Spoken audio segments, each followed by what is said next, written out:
Bonjour à tous et bienvenue dans cette nouvelle vidéo pour un nouveau bulletin astro dans lequel nous allons détailler ensemble le mois de juin qui sera aussi un mois important dans notre année. D'abord parce qu'il marque la mi-temps dans notre année et puis parce qu'il comporte aussi beaucoup d'événements astrologiques. Alors au lieu de faire une vidéo de pleine lune ou de nouvelle lune, eh bien, je me suis amusée en fait à détailler les dates importantes du mois de juin. Donc comme toujours, j'ai beau donner des dates, c'est pour indiquer des moments importants, des périodes importantes. Ça ne veut pas dire qu'il se passera quelque chose automatiquement ces jours-là, mais prenez en compte que les événements astrologiques qui se produisent à ces périodes-là apportent une certaine énergie qui se diffuse autour de nous et qui aura des répercussions sur plusieurs jours, plusieurs semaines, voire plusieurs mois pour les planètes les plus lentes. Alors, nous avons toujours notre toile de fond pour l'année, avec actuellement Jupiter et Pluton dans le signe du Capricorne et temporairement Saturne est dans le signe du Verseau. Je vous invite à revoir les vidéos précédentes pour ces explications-là. Et puis Neptune est toujours en Poisson et Uranus en Taureau. Donc c'est sur cette base-là, sur cette toile de fond-là, que va évoluer notre année de toute façon, mais là pour aujourd'hui notre mois de juin. Et nous allons commencer avec le 5 juin. Le 5 juin c'est une date importante parce que ce jour-là il y a le basculement de l'axe des nœuds lunaires en Gémeaux Sagittaire. Alors il s'agit du nœud nord moyen, le nœud nord vrai et l'axe a basculé le 5 mai. Mais ici avec le nœud nord moyen, ça bascule le 5 juin.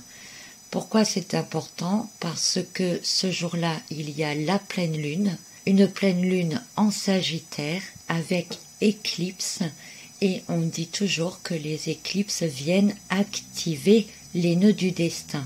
Donc comme ici nous sommes sur un tout nouvel axe qui se met tout juste en place, nous partons du Sagittaire pour aller vers le Gémeaux. Je vous invite à revoir la vidéo précédente. Donc c'est intéressant aussi de voir ce qu'il se passe au niveau de cette pleine lune ce 5 juin.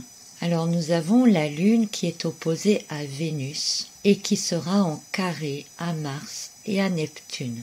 Une pleine Lune qui va éveiller l'élément feu en nous, l'élément du Sagittaire, un cycle qui s'annonce donc plus dynamique, avec plus de vitalité, un cycle en Sagittaire qui donne aussi l'envie de s'éloigner, de bouger, de prendre de la distance, parfois du recul, ou d'aller vers les autres.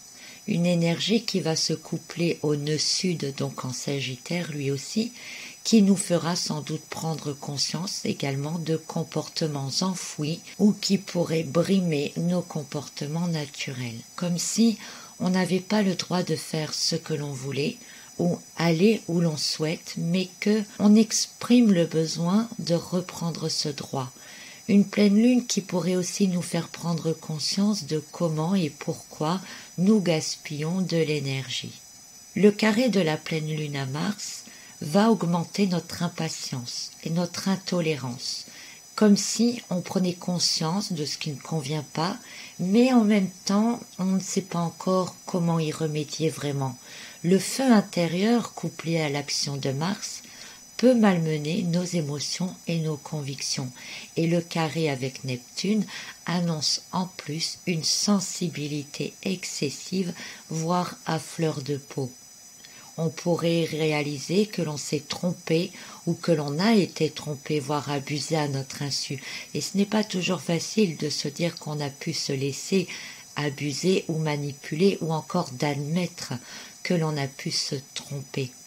Mars et Neptune seront en même temps en carré au Soleil, des positions qui vont tout au long du cycle lunaire ici et davantage évidemment au moment de la pleine lune, développer une énergie forte et difficilement maîtrisable.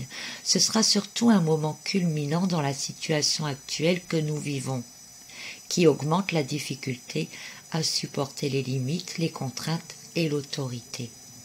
Mercure est ici en bonne position par rapport à Mars et Uranus et pourrait conduire nos idées et notre mental vers l'envie de se rebeller, de s'exprimer, de nous rapprocher de nos idéaux, de prendre conscience de dépendance et de vouloir retrouver l'indépendance ou encore de pouvoir développer, pourquoi pas, de nouvelles idées. Cela se manifeste de manière différente chez chacun d'entre nous, bien entendu. C'est également une opposition entre Mercure et Uranus qui renforce le besoin de tout connaître, la curiosité et notamment aussi la vérité. Et cela peut engendrer des réactions parfois impulsives. On s'énerve facilement, d'autant plus qu'Uranus est toujours ici en carré à Saturne en Verseau, développant l'obstination. Donc comme vous le voyez, cette pleine lune du 5 juin, elle va déjà nous donner le ton pour l'ensemble du mois de juin, mais aussi pour la suite, puisque l'activation des lunes lunaires aura des répercussions sur plusieurs mois. La date suivante que j'ai relevée est celle du 8 juin. Le 8 juin, la Lune sera conjointe à Jupiter, à Pluton et sera en sextile à Neptune. Une position qui peut développer une forte intuition, le fait d'avoir des pressentiments, mais aussi l'envie de prendre des rêves pour des réalités. L'envie de vivre peut être si forte qu'elle peut nous faire prendre des risques.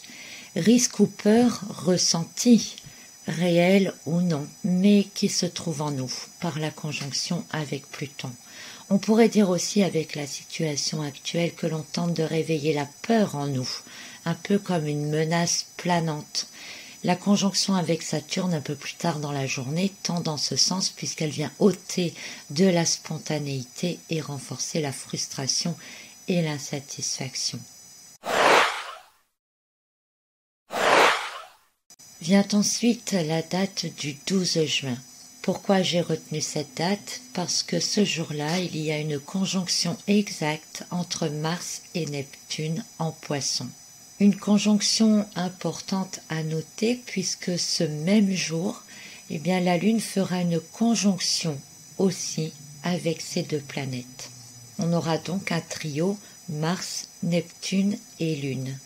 La Lune conjointe à Mars pousse à agir en fonction de ses ressentis et sa conjonction à Neptune augmente les ressentis et les intuitions, mais aussi les extrapolations. Attention, Mars est ici sous la forte influence de Neptune qu'il vient agiter un peu et il manque parfois de réalisme. Ses actions sont dirigées par un mental Mercure en Cancer, c'est-à-dire qu'il s'invente facilement des histoires où il est capable de s'éloigner facilement de la réalité. Ce qui signifie que l'esprit se laisse détourner facilement et qu'il est possible que l'on attire notre regard ailleurs que sur ce qui est important. La triple conjonction ici Lune, Neptune, Mars aura lieu exactement le 13 juin à 4h46 du matin, heure de Paris, à 20 degrés du signe des Poissons. À ce moment précis, Pallas, astéroïde correspondant aussi à l'intelligence et la capacité d'abstraction, souvent associé au domaine politique, est alors lui en Capricorne, tout juste au milieu de Saturne et de Jupiter. Il est donc en conjonction avec notre trio de choc du Capricorne, et c'est une position qui m'indique, en tout cas pour mon interprétation personnelle, un renforcement encore d'autorité ou la mise en place de nouvelles règles à respecter, pourquoi pas de nouvelles contraintes ou de nouvelles exigences qui viennent se mettre en place. Malgré tout, j'ai envie de me contredire moi-même parce que à ce moment précis, Mercure en Cancer, lui, est en maison 2.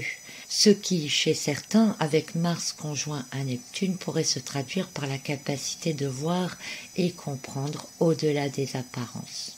Ce qui pourrait indiquer que si on vient effectivement nous mettre des règles supplémentaires, des interdictions supplémentaires eh bien, on est tout de suite capable en fait de voir où cela va nous mener. Il y a quand même une certaine transparence qui est capable d'être ressentie ou pressentie en tout cas. Alors je me trompe peut-être, et je le souhaite, mais je me demande si à cette période-là, ou un peu avant ou un peu après, on ne nous mettrait pas une sorte de loi ou de règle par rapport aux vacances d'été.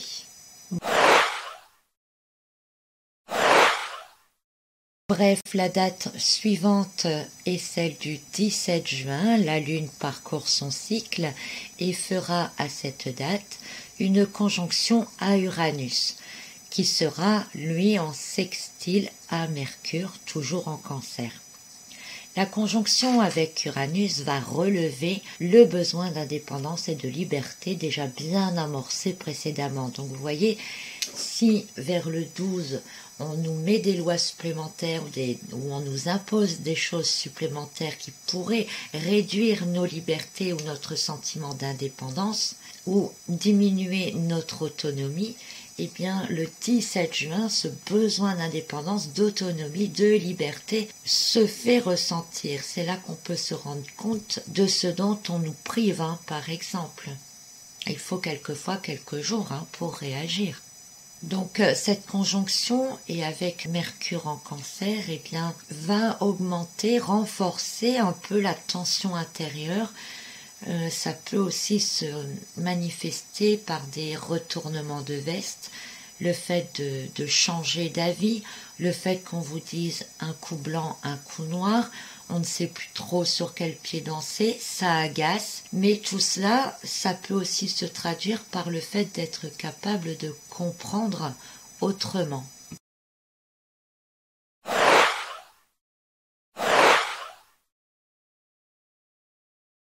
Puis le lendemain, donc le 18 juin, entre 7h et 8h du matin, toujours hors de Paris en France, Mercure va entamer sa deuxième rétrogradation de l'année. Alors Mercure rétrograde, bien souvent on n'aime pas trop, mais il faut quand même comprendre qu'il y a toujours quelque chose qui ressort de ce Mercure rétrograde qui peut être positif.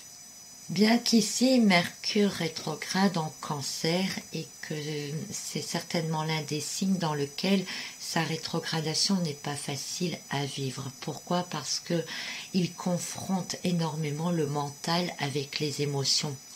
Il demande aussi à ce que l'on se détache émotionnellement de certaines relations ou de certains objets, ou que l'on laisse derrière soi des habitudes, pourquoi pas, qui nous tiennent à cœur. C'est un peu, vous savez, c'est le cœur qui nous souffle quelque chose et le mental qui s'y refuse. Ça forme une sorte de dissonance intérieure. C'est aussi remettre en cause les acquis, certaines connaissances, certaines croyances auxquelles on est très attaché. Pourquoi ? Pour finalement aller se diriger, se rapprocher de ce que notre être profond nous conseille. En gros, ici, il nous demande d'écouter davantage le cœur que la raison, sauf que on résiste un peu à cela. On ne veut pas trop changer les choses. Alors évidemment, un Mercure rétrograde, ça peut indiquer des retards, des ajournements, des contretemps, que ce soit parce que ici c'est en Cancer, donc ça peut concerner davantage les travaux dans la maison, les déménagements qui ne se passent pas comme prévu. Ça peut aussi, vous voyez ce que je disais avant, concerner les vacances d'été, parce que le Cancer, c'est par rapport à tout ce qui est la famille. Donc ça peut être des projets de vacances qui vont se retrouver retardés, chamboulés, etc. Ça peut aussi correspondre à des difficultés de communication dans le cercle familial. Donc notez-le quand même. Et Mercure qui rétrograde en Cancer et des difficultés pour avoir pleinement confiance en soi. On est emprunt au doute, au questionnement. On a tendance à essayer d'analyser tout ce que l'on ressent, tout ce qu'on perçoit, alors qu'en même temps les intuitions sont claires. Vous voyez, c'est vraiment une contradiction entre le cœur et l'intuition qui savent, qui vous transmettent des informations, et le mental qui bien qu'il est devant l'évidence, bien refuse, n'arrive pas à accepter ou ne veut pas accepter, ou il cherche à prouver tout. Et en fait, on passe son temps à trier des flux d'informations. On ne sait pas pourquoi, est-ce que c'est pour se justifier, pour se le prouver à soi-même, alors qu'en fait, au fond, on sait tout simplement. Donc on peut, chez certaines personnes, aller jusqu'à s'obstiner à prouver ce qui instinctivement est évident. Et puis en ce jour du 18 juin, Mercure sera en trigone à Neptune et nos intuitions seront justement beaucoup plus fortes. Donc c'est une date, une période où on peut avoir l'impression d'avoir le cerveau retourné, de réfléchir autrement, de voir les choses autrement. Ça peut être aussi une découverte de choses cachées, d'autres dimensions, d'autres espaces, d'autres secrets. C'est des choses qui peuvent vraiment la remonter et apparaître au grand jour, qui pourraient changer totalement la vision de voir les choses. Alors, ce n'est pas forcément au niveau mondial, ça peut être à votre niveau personnel, la découverte d'un secret familial, pourquoi pas, qui pourrait venir vous troubler énormément et en même temps vous apporter des explications ou des réponses à ce que vous essayez peut-être de comprendre depuis un moment. Alors évidemment, ça peut être bien, comme ça peut vous faire entrer dans une période de conflit avec vos proches ou entraîner, puisque la communication ne sera pas vraiment géniale, des mésententes ou des disputes avec certaines personnes. Toujours pour parler de cette rétrogradation de Mercure, dont l'effet va continuer, je vous dis, jusqu'à la mi-juillet, eh bien, au moment du début de sa rétrogradation, Mercure sera aussi en opposition à Pluton, ce qui va élever notre capacité à critiquer, à juger, à provoquer, pour un oui, pour un non. C'est vraiment aller chercher la petite bête dans tout et n'importe quoi, avec tout le monde et n'importe qui, avec pas vraiment de réelle objectivité. J'ai envie de dire qu'à cette période-là, on pourrait être dans un ras-le-bol et la moindre petite chose qui se passe, on va se jeter dessus un peu comme pour se défouler, si vous voulez. Donc soyez-en conscients et puis essayez de vous retenir peut-être un peu, ce serait peut-être pas plus mal. Alors le 18 juin, c'est aussi un événement important. Mis à part la rétrogradation de Mercure, on a une conjonction exacte entre la lune noire vraie et Chiron à 9 degrés du Bélier. C'est l'alliance de la force de guérison avec les désirs profonds. Alors j'ai lu quelque part sur un site, j'essaierai de retrouver le lien que je vous mettrai sous la vidéo, qui disait qu'on pourrait dire que l'association de ces deux-là permet d'une part en fait à Chiron de guérir une blessure profonde qui est révélée par Lilith.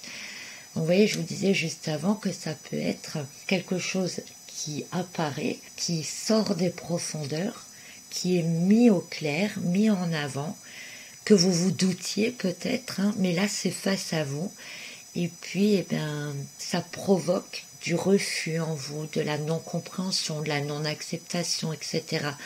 Et cette conjonction Chiron-Lilith, elle vient vous dire que cette blessure-là, c'est exactement ça que vous devez soigner maintenant, que vous devez travailler.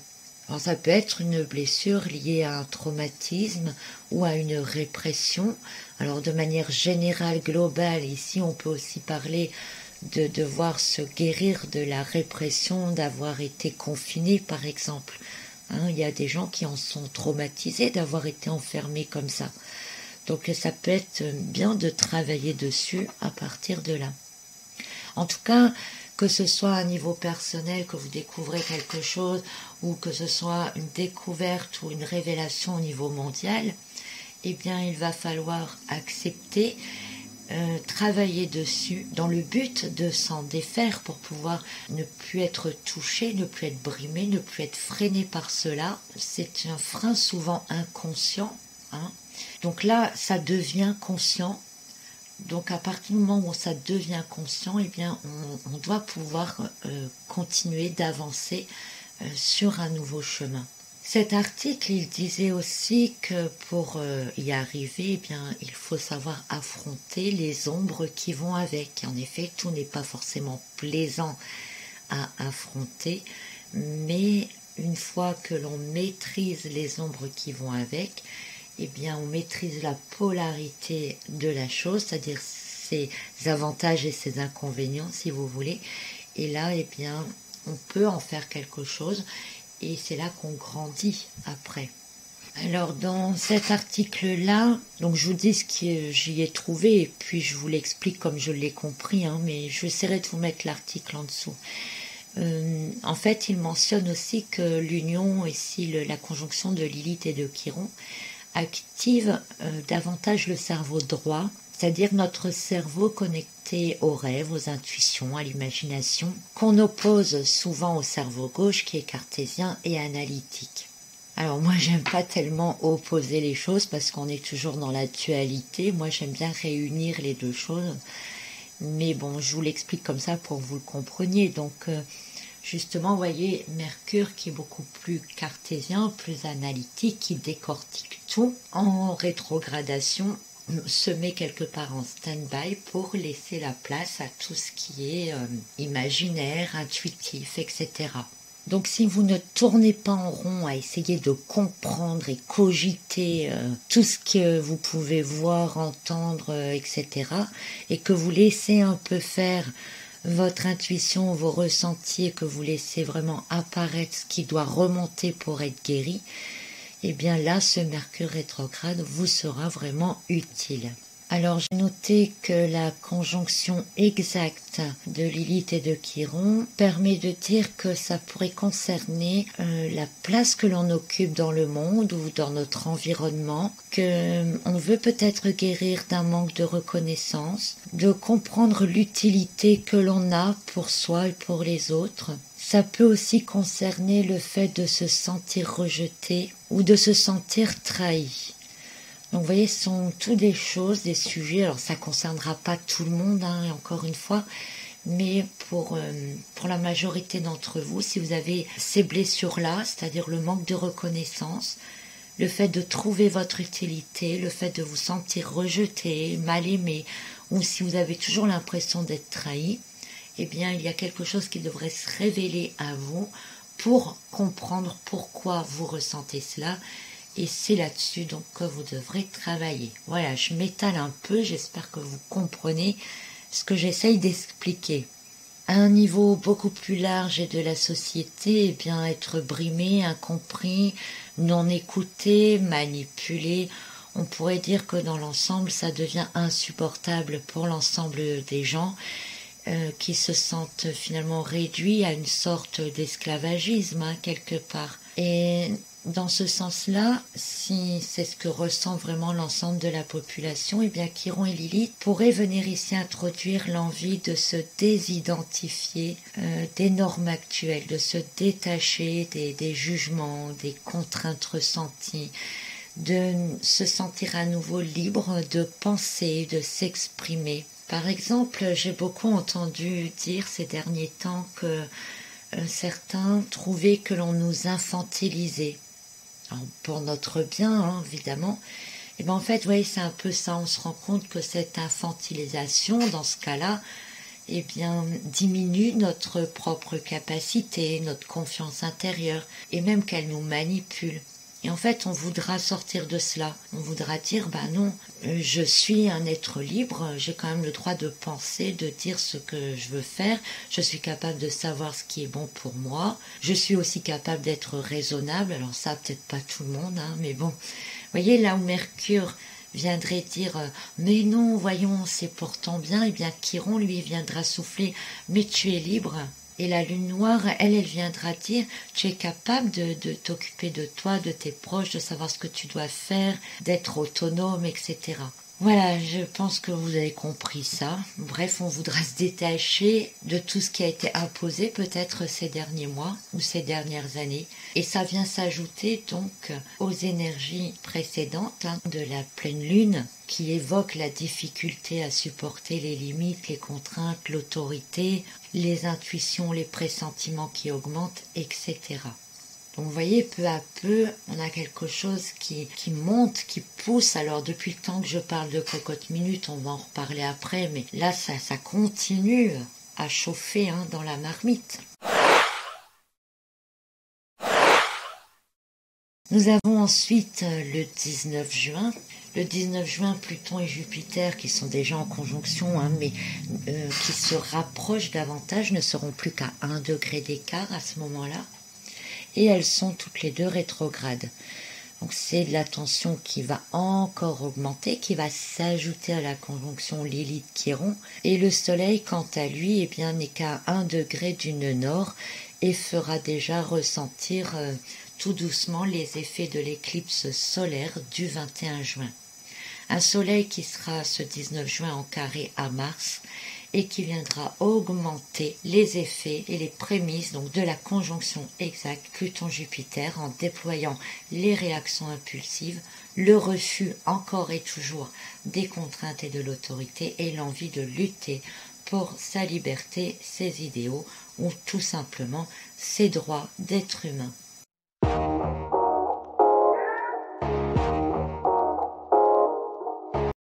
J'espère que vous me suivez toujours. On en arrive au 21 juin, la nouvelle lune en Cancer, avec une éclipse solaire. Et comme c'est une nouvelle lune, nous entrerons à ce moment-là dans un cycle qui va se ressentir en tout cas au moins très fort jusqu'au 20 juillet. Une première activation qui sera marquée par la rétrogradation de Neptune, la reprise en marche directe de Vénus, l'entrée de Mars en Bélier, qui verra la deuxième conjonction exacte Jupiter-Pluton fin juin et le retour de Saturne en Capricorne début juillet. Tout un programme.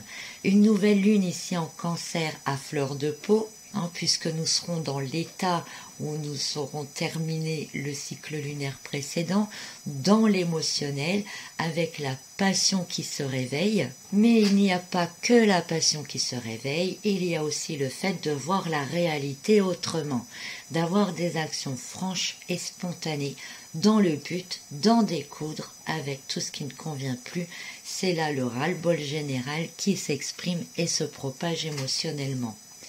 Donc ce n'est pas pour le 21 juin, c'est pour au moins l'ensemble du mois du 21 juin au 20 juillet. La nouvelle lune, elle se produit à 8h40 heure de Paris ce 21 juin à 0,21 degré du signe du Cancer. Elle sera donc en carré à Mars et en quinconce à Saturne. La lune en Cancer est, comme on dit, chez elle réceptive, intuitive énormément, mais aussi très attachée au passé, aux sentiments et aux proches. Cette nouvelle lune, c'est comme si elle nous permettait de vivre et revivre à chaque instant tout ce qui a pu être vécu. Elle nous raccorde à ce qui a fait que nous nous sommes construits, que nous sommes ce que nous sommes aujourd'hui. Elle nous permet aussi non seulement de nous rappeler, mais aussi de faire émerger ce qui nous retient, en quelque sorte. Alors son carré à Mars, qui arrive à la fin du signe des Poissons, ici peut lui entraîner un conflit de compréhension par rapport à l'entourage, vis-à-vis des initiatives que l'on souhaite prendre, par exemple. C'est aussi de la difficulté à gérer l'émotionnel, ou encore pour d'autres, le fait d'avoir des rêves et des projets qui dépassent la réalité de ce qui est concrètement faisable. Toutefois, sa position à Saturne permet de retrouver rapidement sa stabilité mentale, de voir clairement les projets d'avenir que l'on veut, d'avoir une vision différente et plus claire des situations présentes. C'est un peu comme savoir d'où l'on part, où on veut aller, mais on ne sait pas encore bien comment s'y prendre pour le moment. Alors on tente des choses et on verra bien. Mais attention, Mercure est rétrograde au moment de cette nouvelle lune et ça peut risquer de vous embrouiller dans vos projets. Donc que vous y voyez plus clair vers ce vers quoi vous voulez aller, même si les autres ne vous comprennent pas, tant mieux. Mais ne planifiez rien, ne faites pas de démarche précise au moment où Mercure rétrograde. Attendez quelque temps que votre vision des choses, je dirais, vos intuitions, vos envies prennent un peu plus de sens, prennent peut-être un peu plus de forme avant d'entamer vraiment quoi que ce soit. Cette position Mars, Mercure et Lune, eh bien, elle peut aussi faire déferler tout un tas de faux discours bien trompeurs. Et n'oublions pas que Mercure en opposition à Pluton peut conduire à un manque d'objectivité. Donc soyez-en conscients pour ne pas faire n'importe quoi. Hein. Donc attention de ne pas avoir tendance à manipuler, à faire des promesses que vous ne pourrez pas tenir ou à vous faire manipuler.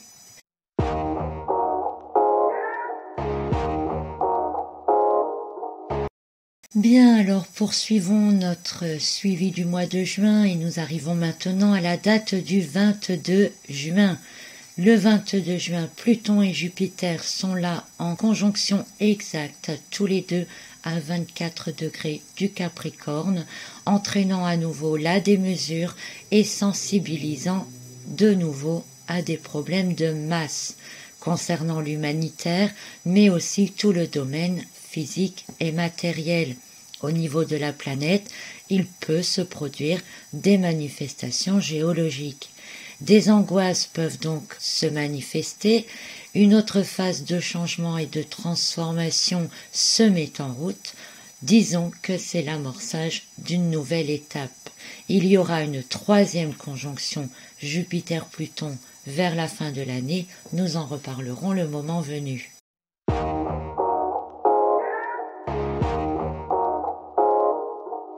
Le 23 juin à présent, nous avons la rétrogradation de Neptune, une rétrogradation qui vient s'ajouter à celle de Pluton, Jupiter et Saturne. Neptune qui rétrograde et j'ai envie de dire quelque part attendu. En effet, si les mois précédents on pouvait se sentir perdu, frustré, parce que manipulé ou abusé, eh bien ici on se rend compte des choses. Tout ce qui était caché est dévoilé, autant dans les discours que dans les actes. Il n'y a plus rien qui peut passer inaperçu. Alors parfois, et peut-être pour certains, la vérité n'est peut-être pas toujours belle à voir, mais au moins on sait maintenant à quoi s'attendre. Neptune qui rétrograde permet de voir les choses sous des angles différents et parfois même sous d'autres plans de conscience. C'est toutefois un élan d'introspection quand même où chacun va commencer à faire des liens entre ce qu'il perçoit, ce qu'il connaît, ce qu'il comprend. Ce peut également être une période dans laquelle on décide de s'éloigner du monde qui nous entoure, de ne plus y adhérer. Certains peuvent ressentir cette rétrogradation comme le besoin aussi de remettre en place ses idées, de s'interroger sur ses croyances, et même sur peut-être certains de leurs projets, de leurs rêves, de leurs désirs. De devenir peut-être un peu plus réaliste ou d'être plus ancré, on va dire, dans la réalité. Cette rétrogradation, elle permet parfois à certains de trouver leur vocation, donc c'est plutôt pas mal.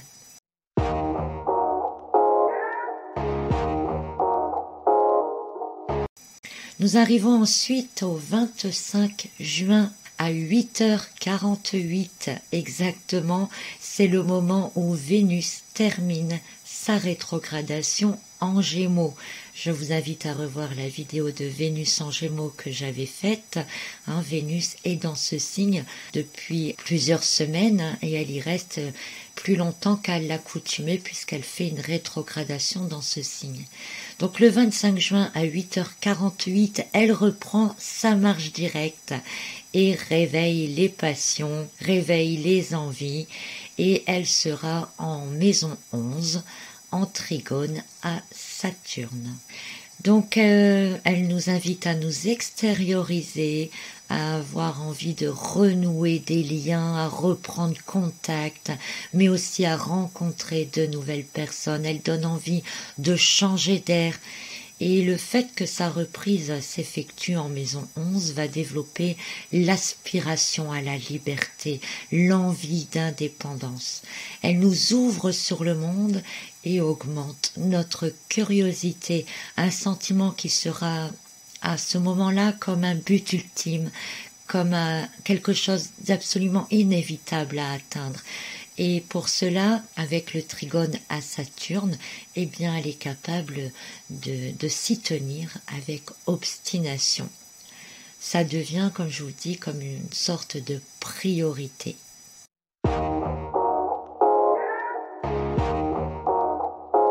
Alors maintenant, il y a d'autres événements à la fin de ce mois de juin, avec notamment l'entrée de Mars en Bélier chez lui dans l'élément feu, où il va s'installer exceptionnellement plusieurs mois, jusque janvier 2021. Et pour ce Mars en Bélier et pour les 6 mois à venir, je vous réinvite à voir, c'était la deuxième vidéo sur les transits de Mars que j'avais faite. Son entrée se fait en opposition à la Lune et en carré au Soleil, en sextile au trio Pluton, Jupiter, Saturne et aussi en sextile à Vénus. Mars en Bélier, c'est en quelque sorte notre manière de réagir spontanément aux sollicitations extérieures. C'est l'envie d'agir maintenant et tout de suite, surtout si on ressent de l'urgence, ou comme si notre instinct de survie est mis sous tension, ou si, comme je vous le disais précédemment avec la reprise en marche directe de Vénus, l'aspiration à la liberté et l'indépendance se fait énormément ressentir. C'est l'envie de vivre, de survivre, surtout face à de l'injustice, instable et explosif, et dans le souffle de son élément feu du Bélier, ce Mars engendre une grande impatience et de la nervosité. Si l'eau de la marmite continue de bouillir et que la pression à l'intérieur continue de s'intensifier, on pourrait presque dire que c'est à partir de cette entrée de Mars en Bélier que la cocotte minute est prête à exploser. Ça ne veut pas dire qu'elle va exploser, mais elle est prête à exploser. Ce Mars a besoin de s'exprimer, de s'investir. Le collectif, les projets communs, les projets sociaux sont favorisés. On peut penser encore à des rassemblements ou à des actions communes et simultanées. Une nouvelle organisation, pourquoi pas? C'est une position à la fois visionnaire, alliant l'intuition, la survie et l'action. L'attachement à la liberté devenant le moteur principal et la cause à défendre. Si vous avez des jeunes adultes à la maison, entre parenthèses, eh bien, ils pourraient exprimer le besoin de s'émanciper à partir de cette période-là. Donc, n'en soyez pas étonnés si c'est le cas. Mais attention, en échange, c'est un Mars qui développe l'agressivité, le fait d'avancer en marchant sur les autres si besoin. On écrase tous les œufs, il est combatif et nerveux. Rien ne peut se mettre en travers de son passage sous peine de représailles. Notons au passage que son opposition à la Lune, qui elle sera en balance, va favoriser les déséquilibres, augmenter l'impatience, rendre l'humeur instable. On est sur le qui-vive. Notons aussi que le carré Mars-Soleil augmente aussi les réactions impulsives. Et vu que le Soleil sera en Cancer, on peut penser à des réactions émotionnelles intenses, ouvrant la porte à des actions radicales et définitives. Encore une fois, l'autorité et les restrictions sont toujours mal perçues. Peut-être parce que mal justifiées. Je ne sais pas. Ajoutons à cela le triple sextile, avec Saturne plus précisément, à moins de 1 degré, qui augmente la ténacité, l'obstination, la persévérance, et qui donne en plus du réalisme dans la façon d'agir. Je ne dis pas que c'est juste, mais cela paraît être normal de le faire, d'être dans la réalité des choses. Avec Jupiter plus large, en sextile à environ 5 degrés, qui pousse la capacité justement à prendre des initiatives. Ça paraît juste sur le moment, vous voyez ce que je veux dire. Et puis le sextile à Pluton, large aussi, qui permet d'amorcer la transformation par des actions concrètes, légales, avec une combativité et un besoin de se défendre totalement justifié. Donc vous voyez comment ça monte tout au long du mois. J'espère que vous comprenez la démarche et l'évolution de ces énergies. Et je vous propose donc de terminer maintenant ce mois de juin, donc avec la deuxième conjonction exacte Pluton-Jupiter, qui sont, comme je vous le disais précédemment, à 24 degrés du Capricorne. Et dans la nuit du 29 au 30 juin, ils feront une conjonction pile à 24 degrés 07, avec Pallas qui sera toujours en conjonction avec elle. Et j'avais envie de parler, de terminer en tout cas, de la signification du degré symbolique 24 du Capricorne que je vous lis. Et il est noté dans un amphithéâtre, une flèche est tirée par une main invisible. Alors une image que chacun traduira et verra comme il le voudra, mais personnellement je la vois ainsi. Quoi de mieux pour affoler une foule que de lancer un pavé dans la mare, une flèche de manière sournoise dans le tas. Tout le monde cherche alors à s'échapper, sans même savoir d'où vient la menace. C'est également un bon moyen de détourner l'attention ou de créer une discorde pour ensuite apporter une solution. Au niveau de l'épidémie actuelle, on pourrait penser à un nouveau pic, mais je ne veux pas m'avancer là-dessus. On pourrait penser aussi à des scandales par rapport au traitement, justement pour détourner l'attention, pour faire ressortir autre chose après. La rencontre exacte Jupiter-Pluton, je vous en ai déjà pas mal parlé, c'est une étape en 3 phases qui a eu commencé début avril. On aura donc la deuxième ici et puis une autre conjonction plus tard dans l'année. Et le projet final de cette triple rencontre, c'est l'expansion de la transformation. Lors de la première vague, on s'est vu imposer certaines choses. La deuxième vague, elle nous conduit vers le refus, l'émancipation. C'est un peu comme si on cherchait la dernière pièce du puzzle pour que tout prenne un sens et qu'on ait vraiment les bonnes raisons de vouloir changer les choses. Vous voyez ce que je veux dire? Je ne sais pas si je suis très claire. Après la conjonction Pluton-Saturne du 12 janvier, l'entrée de Lilith en Bélier, la première conjonction Pluton-Jupiter, eh bien on pourrait dire que cette fin juin va marquer le 4e point de non-retour de notre année et sans doute l'un des points les plus décisifs.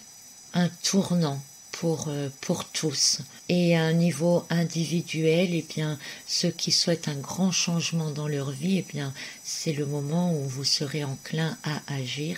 Attention toutefois aux précipitations et risques d'erreur à cause de Mercure rétrograde, mais c'est vraiment le moment pour changer ses croyances, changer ses pensées, augmenter ses connaissances, voir les choses de manière différente, peut-être même découvrir de nouvelles vérités pour comprendre autrement, pour pouvoir tout simplement évoluer.